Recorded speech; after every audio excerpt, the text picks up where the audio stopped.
Olá, tudo bem? Estão respeitando a quarentena? Espero que sim. Este é um momento histórico muito importante para que a gente possa também refletir, autoconhecer-nos, pensar mais sobre o que estamos fazendo com o planeta e conosco mesmo. Bem, a nossa cadeira é Fundamentos Filosóficos e Sociológicos da Educação. Por que vamos estudar isso? Vocês já devem ter estudado e devem ter entendido muito bem o que é a filosofia. A filosofia ela é a procura amorosa pelo conhecimento. Ela busca, através do questionamento, da argumentação, entender tudo.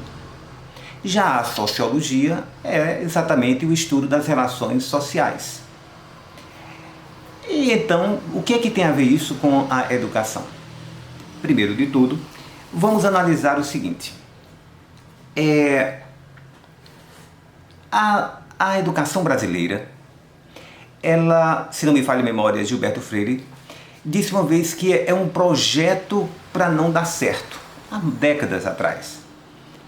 E se a gente for analisar, o que estamos vivendo hoje comprova exatamente isso. Por que que digo isso? Pelo seguinte, se a nossa educação formasse de fato pensadores, se ela de fato preparasse nossas crianças, nossos adolescentes para a sociedade, de tal forma que ela não fosse preconceituosa, que ela fosse solidária, que ela fosse, na verdade, competente, nós estaríamos vivendo hoje uma nova realidade. O que acontece é que a gente trabalha focando na informação, no conteudismo exacerbado e deixamos de lado o que consideramos conhecimento.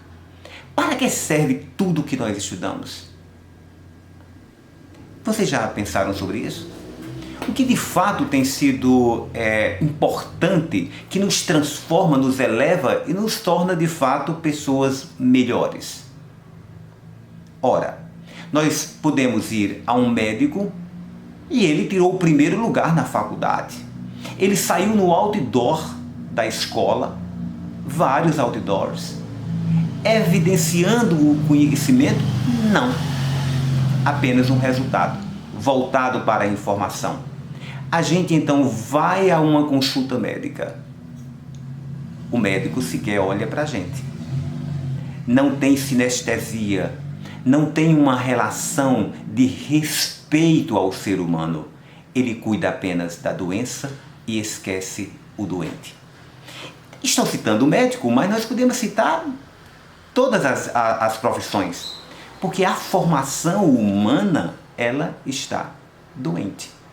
A formação humana, ela tem que passar por uma transformação, e essa transformação deve ser exatamente voltada para a humanização das nossas atitudes.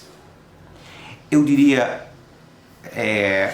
que o Cortella, um filósofo brasileiro muito famoso atualmente, ele faz uma ponderação muito interessante sobre o que nós devemos fazer para não ficarmos neutros diante dessa situação. Ele diz o seguinte, é apenas um pequeno trecho. Ele diz assim: não posso ser professor se não percebo cada vez melhor que, por não ser neutra, minha prática exige de mim uma definição, uma tomada de posição, decisão, ruptura. Exige de mim que escolha entre isto e aquilo. Não posso ser professor a favor de quem quer que seja e a favor de não importa o que. Não posso ser professor a favor simplesmente do homem ou da humanidade. Frase de uma vaguidade demasiado contrastante com a concretude da prática educativa. Sou professor a favor da decência contra o despudor, a favor da liberdade contra o autoritarismo, da autoridade contra a licenciosidade, da democracia contra a ditadura de direita ou de esquerda. Viver sinceramente, o quanto mais eu ando, mais vejo estrada. mas se eu não caminho, eu sou é nada. A gente precisa viver decentemente.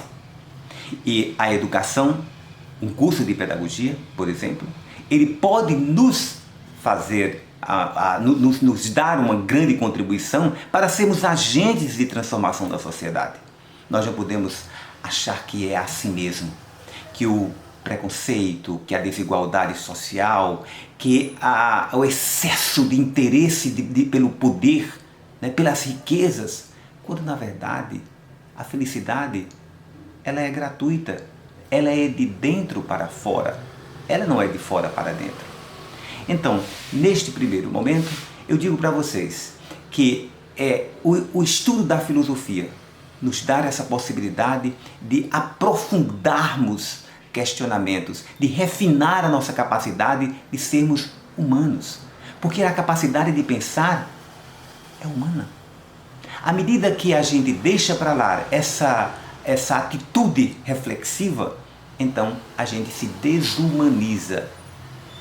Portanto, precisamos entender que a educação ela não pode ser esse excesso de conteúdo, quando na verdade ela precisa ser o instrumento para transformarmos crianças em cidadãos que sejam de fato pensadores, que tenham a capacidade de refletir antes de agir. Isso é solidariedade, isso é responsabilidade, isso é amor. Para concluir nesse momento, eu gostaria de evidenciar um texto que fiz agora no último dia 23 de março sobre esse momento que nós estamos vivendo. Então eu coloquei assim: lições do coronavírus. Direita, esquerda, capitalismo, socialismo, comunismo, neoliberalismo. Negro, branco, índio. Criança, jovem, adulto, idoso. Político, eleitor, empresário, latifundiário, excluído. Intelectual, apedeuta, pobre, rico, de rua. Dinheiro, poder, status, fama, solidão, vazio.